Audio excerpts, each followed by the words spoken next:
Today I will be sharing a historical perspective on what it was like to eat less food in America during the Great Depression. So today I'm sharing about my great-grandmother, Martha Nasch.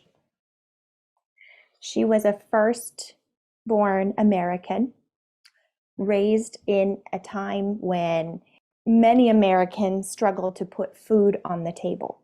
Before I go more into her story, I want to preface that having and knowing the love of God, the love of a Father to help support us when we are going through emotional challenges is an essential biological need for our bodies to find rest and peace.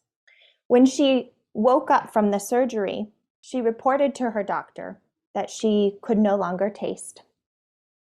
She had trouble sensing food. She had no appetite anymore. She could not sleep anymore. So from that day forward, she had anxiety and depression amplified. But also, she could not taste her food.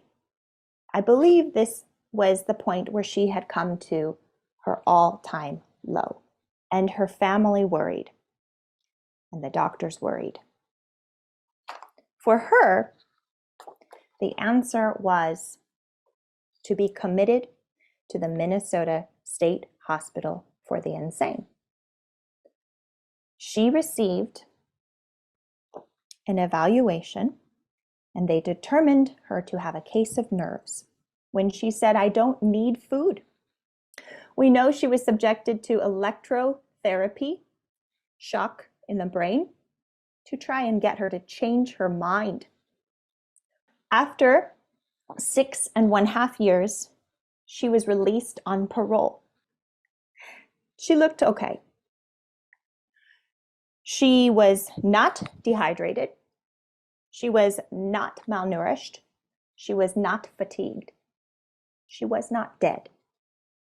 Everyone expected her to be dead. But here's how I believe she survived. In the asylum, they had a library, and my great-grandmother took advantage of the opportunity to solve the problem that no one else could. Why don't I need to eat? Why am I able to do these things? Science had no explanation for her. So she turned to the Bible. And at some point in the asylum, my great-grandmother began to write poetry. And I have her journal of poetry. Her poetry was definitely bitter for a couple of years. And then at some point, it stopped. At some point, she started to write about the beauty of the world. She started to write about spiritual concepts of love and growth and understanding. So we saw a change in just her writing. Even her handwriting changed. So we know some aha moment came to her, even though no one gave her answers, even though the doctors said what she was doing was impossible. But at some point, Martha Nasch realized that nothing was actually killing her. Nothing was holding her back. She still had her strength. She still had her mind. She was not weakened in any way. Something changed, not physically in her life, but I think her perspective changed. And that's when something happened spiritually in her life. When she realized what she was capable of the whole time, despite incredible systemic pressure negative feelings, negative opinions on her life.